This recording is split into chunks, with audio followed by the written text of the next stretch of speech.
नमस्ते दोस्तों, मेरा नाम सावित्री है। उम्र 21 साल। शिवगढ़ की एक साधारण सी बहू हूँ मैं। लेकिन लोग कहते हैं मेरी मदहोश आँखों, इन रसीले होठों और मेरी इस लचकदार चाल में कुछ ऐसा जादू है जो सीधे दिल तक छू जाता है और सामने वाले के अंदर तक एक अनजानी सी सिहरन लगा देता है। मेरी शादी को अभी 1 साल ही हुआ है, पर इस भरे पूरे बदन की कसी हुई कशिश ने इस घर के शांत माहौल को हमेशा के लिए बदल दिया है। मेरा यह रसीला और मांसल शरीर, मेरी पतली कमर और जब मेरा पल्लू कंधे से बार बार सरकता है तो देखने वाले की सांसें वहीं थम जाती हैं। शिवगढ़ का मौसम यूं तो हमेशा शांत रहता था, पर जनवरी की एक ऐसी बर्फीली और घने कोहरे वाली रात आई जिसने हमारे इस बड़े से पुश्तैनी मकान के भीतर सस्पेंस और एक अनजानी तड़प का ऐसा खेल शुरू किया जिसकी कल्पना किसी ने नहीं की थी। आज मैं आपको अपनी जिंदगी की वही सबसे गहरी, अनकही और रोंगटे खड़े कर देने वाली दास्तान सुनाने जा रही हूँ, जिसे सुनकर आप भी अपनी सांसें थामने पर मजबूर हो जाएंगे। मेरा बदन किसी ढली हुई मूरत जैसा है जिसे इस चढ़ती जवानी ने बड़ी फुर्सत से तराशा हो। 21 साल की इस उम्र में मेरा अंग अंग पूरी तरह से भरा पूरा और गठीला हो चुका है। मेरी कमर इतनी पतली और लचकदार है कि जब मैं झुकती हूँ तो मेरी सूती साड़ी के नीचे की गहरी नाभि साफ अपनी मौजूदगी दर्ज कराती है। मेरे भारी और गोलाकार नितंब जब मेरी चाल के साथ डोलते हैं तो देखने वाले का दिल पूरी तरह बेकाबू होने लगता है। उस रात मैंने एक गहरे लाल रंग का बेहद कसा हुआ ब्लाउज पहन रखा था जो मेरी तनी हुई छाती और उभरे हुए अंगों को बड़ी मुश्किल से छुपा पा रहा था। मेरे लंबे काले बाल खुले थे और मेरी गोरी पीठ पर कोहरे की नमी के साथ बलखा रहे थे। वहीं दूसरी तरफ थे मेरे ताऊ ससुर बलवंत सिंह। उम्र के इस पड़ाव पर भी उनका शरीर किसी कसरती नौजवान जैसा लंबा, चौड़ा और गठीला था। उनका सीना इतना मजबूत था कि कोई भी औरत उनकी बाहों में खुद को पूरी तरह महफूज या फिर पूरी तरह मदहोश महसूस करे। उनके बदन से एक अजीब सी तीखी, मर्दाना खुशबू आती थी जो पुराने चिलम, सूखी लकड़ी और मर्दानगी का एक ऐसा मिश्रण थी जो किसी भी प्यासी रूह को बेचैन कर दे। उनकी आंखों में हमेशा एक कड़क और भूखी नजर रहती थी जो जब भी मुझ पर पड़ती मेरे पूरे जिस्म में एक अजीब सी आग सुलगा देती थी। उनका वह रोबीला अंदाज और गठीला बदन इस कोहरे वाली ठंडी रात में और भी ज्यादा खतरनाक और आकर्षक लग रहा था। शिवगढ़ गांव इस समय पूरी तरह से जनवरी की कड़कड़ाती ठंड और घने सफेद कोहरे की चादर में लिपटा हुआ था। बाहर इतनी बर्फीली हवा चल रही थी कि हवा सीधे हड्डियों को चीरती हुई महसूस हो रही थी। रात के करीब 10 बज चुके थे और आसमान से ओस की बूंदें ऐसे गिर रही थीं जैसे चारों तरफ सन्नाटा रो रहा हो। इसी बीच पूरे गांव की बिजली अचानक गुल हो गई। चारों तरफ घाघ अंधेरा छा गया, हाथ को हाथ भी सुझाई नहीं दे रहा था। घर के बाकी सभी लोग, यानी मेरे पति और सास, पास के शहर में एक रिश्तेदार के यहाँ गए हुए थे। इस विशाल और पुरानी बनावट वाले मकान में सिर्फ मैं और मेरे ताऊ ससुर बलवंत सिंह अकेले थे। मकान का ताऊ जी वाला हिस्सा पूरी तरह सुनसान था और कमरे में सिर्फ एक बुझता हुआ अलाव था। कोहरे के कारण खिड़कियों से बर्फीली हवा अंदर आ रही थी। बिजली चले जाने से अलाव में आग बुझने वाली थी, इसलिए मुझे रसोई से सूखी लकड़ियां लाकर उनके कमरे के अलाव को पुनर्जीवित करना पड़ा था। पूरे घर में एक अजीब सी खामोशी पसरी हुई थी जिसे सिर्फ बाहर चल रही बर्फीली हवाओं की सरसराहट ही तोड़ रही थी। ऐसे माहौल में जब दो जिस्म एक ही छत के नीचे अकेले हों तो सस्पेंस का बढ़ना लाजमी था। ठंड से मेरा पूरा बदन कांप रहा था। मैं ताऊ जी के कमरे में दबे पाव गई थी। कमरे में सिर्फ अलाव की मध्यम, नारंगी रोशनी थी जिसमें ताऊ जी का विशाल साया दीवार पर किसी दानव की तरह लग रहा था। सावित्री, बहुत ठंड है, अलाव में लकड़ियां डाल दो, बुझ गई तो जम जाऊंगा, उन्होंने अपनी कड़क और भारी आवाज में कहा, लेकिन उनकी आंखों की भूखी नजर सीधे मेरी पतली कमर पर टिकी थी जहां से साड़ी का पल्लू थोड़ा खिसक गया था। जी ताऊ जी, अभी डालती हूँ, मैंने अपनी कांपती आवाज में कहा और अलाव के पास झुक गई। तभी अचानक हाथ से लकड़ी फिसलकर ताऊ जी के पैरों के पास जा गिरी। आह! मेरे मुंह से एक तीखी सिसकारी निकल गई, क्योंकि झुकते समय मेरा हाथ ताऊ जी के घुटने से रगड़ खा गया। बलवंत सिंह जी ने बिना एक पल गवाए आगे बढ़कर मेरी कसी हुई कलाई को मजबूती से दबोच लिया। उनके हाथ की पकड़ इतनी तनी हुई और गठीली थी कि मैं चाहकर भी खुद को छुड़ा नहीं सकती थी। उनके इस अचानक छुअन से मेरे पूरे जिस्म में एक अनजानी बिजली दौड़ गई। इतनी जल्दबाजी ठीक नहीं सावित्री। देखो, तुम्हारा पूरा बदन ठंड से कैसा थरथरा रहा है, उन्होंने बेहद करीब आकर कहा। उनकी सांसों की गर्म तपिश सीधे मेरे चेहरे और गर्दन पर पड़ रही थी। उन्होंने अपनी दूसरी बाह मेरी पतली कमर के गिर्द कस ली। उनके खुरदरे और मजबूत हाथों का वह एहसास मेरी नाजुक त्वचा पर इस कदर रगड़ खा रहा था कि मेरी आंखें मदहोश होने लगी। मैं अंदर से पूरी तरह बेकाबू और बेचैन होने लगी थी, पर शर्म और लोकलाज के मारे कुछ बोल नहीं पा। ताऊ जी, छोड़िए, ये ठंड का मामला बहुत गहरा है, आप संभाल नहीं पाएंगे। मैंने हांफते हुए अपनी कमर को थोड़ा पीछे खींचने की कोशिश की, जहां उनके हाथ का दबाव बढ़ता जा रहा था। बलवंत सिंह जी ने मुस्कुराते हुए मेरी कलाई को और कस लिया।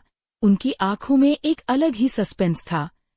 सावित्री, आग जितनी ठंडी और बेजान हो, उसे सुलझाने का मजा उतना ही ज्यादा आता है। तुम अभी नादान हो।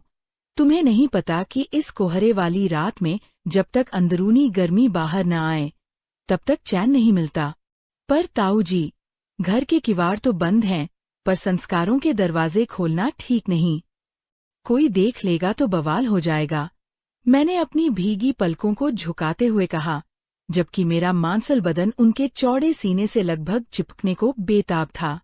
बाहर चाहे कितना भी कोहरा हो बहू, पर जब अंदर की तपिश सुलगती है तो अच्छे अच्छे बांध टूट जाते हैं।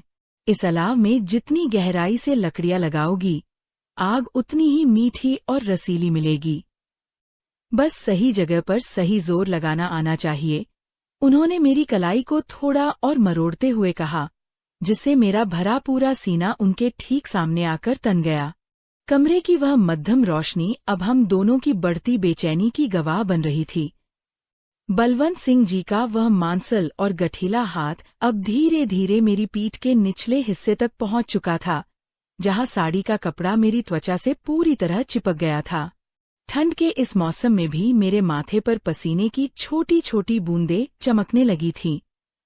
मेरा गोरा और भरी पूरी काया इस समय डर और तड़प के एक अनोखे मिश्रण से सुलग रही थी। जब उन्होंने अपनी उंगलियों से मेरी रीढ़ की हड्डी को धीरे से सहलाया, तो मेरे मुंह से एक दबी हुई आह निकल गई। मैं बुरी तरह कांपने लगी। उनका वह मर्दाना अंदाज मुझे अंदर तक झकझोर रहा था। कमरे का तापमान जैसे अचानक बढ़ गया हो।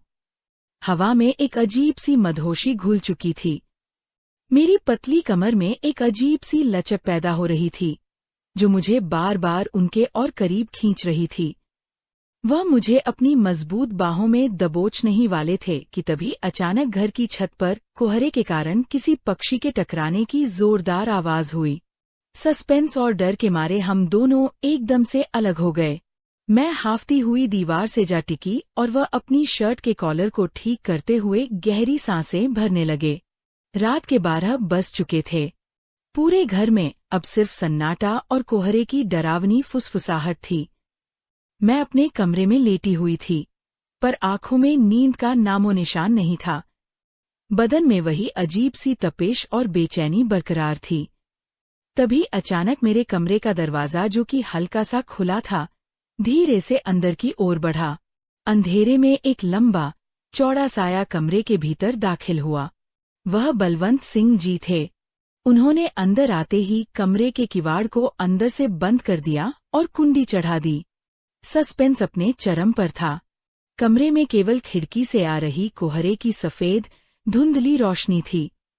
वह धीरे धीरे मेरे बिस्तर की तरफ बढ़े। मेरा दिल इतनी जोर से धड़क रहा था जैसे छाती को चीरकर बाहर आ जाएगा। सावित्री, इस कोहरे की रात का रहस्य बहुत गहरा है। मैं अब और खुद को इस तपिश से रोक नहीं सकता, उन्होंने भारी आवाज में कहा और सीधे मेरे पास बिस्तर पर बैठ गए। उनके मजबूत, कसरती हाथों ने मेरे दोनों कंधों को दबोच लिया। उनके हाथ मेरी गोरी और भीगी त्वचा पर रेंगने लगे। हमारे बदन एक दूसरे से पूरी तरह लिपट गए। उनकी चौड़ी छाती का दबाव जब मेरे भरे पूरे अंगों पर पड़ा तो मैं पूरी तरह मदहोश होकर कराहने लगी। हमारे कपड़ों की सरसराहट और भारी सांसों की आवाज पूरे कमरे में गूंज रही थी। उनका चेहरा मेरे चेहरे के इतने करीब आ गया कि उनके होठों की गर्मी मेरी सांसों को सोखने लगी। जिस्म की यह आग अपने आखिरी मुकाम पर पहुंचने ही वाली थी। दोनों बदन पसीने से पूरी तरह नहा चुके थे और मर्यादा की सारी दीवारें टूटने ही वाली थीं कि तभी अचानक कमरे के कोने में रखी एक पुरानी धार्मिक पुस्तक और मेरे ससुर जी की तस्वीर ताऊ जी की ही जैकेट से गिरकर नीचे गिरी। वह तस्वीर ताऊ जी के छोटे भाई यानी मेरे ससुर की थी, जिन्हें वे अपना प्राणों से प्यारा मानते थे। उस तस्वीर का गिरना जैसे हम दोनों के ऊपर ठंडे पानी का घड़ा डाल गया। बलवंत सिंह जी झटके से पीछे हट गए। उनकी आंखों में जो भूखी और मदहोश नजर थी वह अचानक आत्मग्लानि और आंसुओं में बदल गई। उन्होंने अपने चेहरे को दोनों हाथों से ढक लिया और जोर जोर से हांफने लगे। यह मैं क्या करने जा रहा था? अपने छोटे भाई की अमानत पर बुरी नजर। हे भगवान, मुझे क्षमा करना।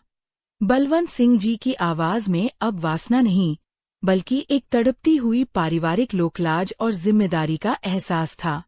उन्होंने रोते हुए कहा, सावित्री, तुम इस घर की लक्ष्मी हो, मेरे छोटे भाई की अमानत हो। इस कोहरे और अकेलेपन ने मेरी मति भ्रष्ट कर दी थी। एक ताऊ का फर्ज अपनी बहू की रक्षा करना होता है, उसका फायदा उठाना नहीं।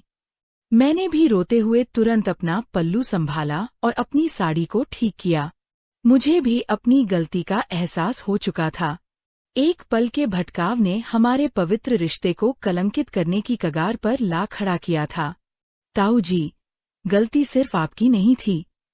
इस अकेलेपन और मौसम की मार ने हमें भटका दिया था, लेकिन आज इस परिवार की मर्यादा ने हमें एक बहुत बड़े पाप की खाई में गिरने से बचा लिया। बड़े बुजुर्ग और बहू का रिश्ता इस दुनिया में सबसे बड़ा होता है और हम इस पवित्र बंधन को कभी टूटने नहीं देंगे। मैंने उनके पैर छूकर कहा। बलवंत सिंह जी ने मेरे सिर पर हाथ रखकर आशीर्वाद दिया। उस रात के बाद से हमारे बीच वासना की वह दीवार हमेशा के लिए ढह गई और उसकी जगह एक सच्चे, पवित्र और मर्यादित ताऊ-बहू के रिश्ते ने ले ली। पारिवारिक संस्कार और लोकलाज की जीत हुई। कहानी यही खत्म होती है दोस्तों। लाइक कर दो, सब्सक्राइब कर लो और कमेंट में जरूर लिखो। मिलते हैं अगली कहानी में। नमस्ते।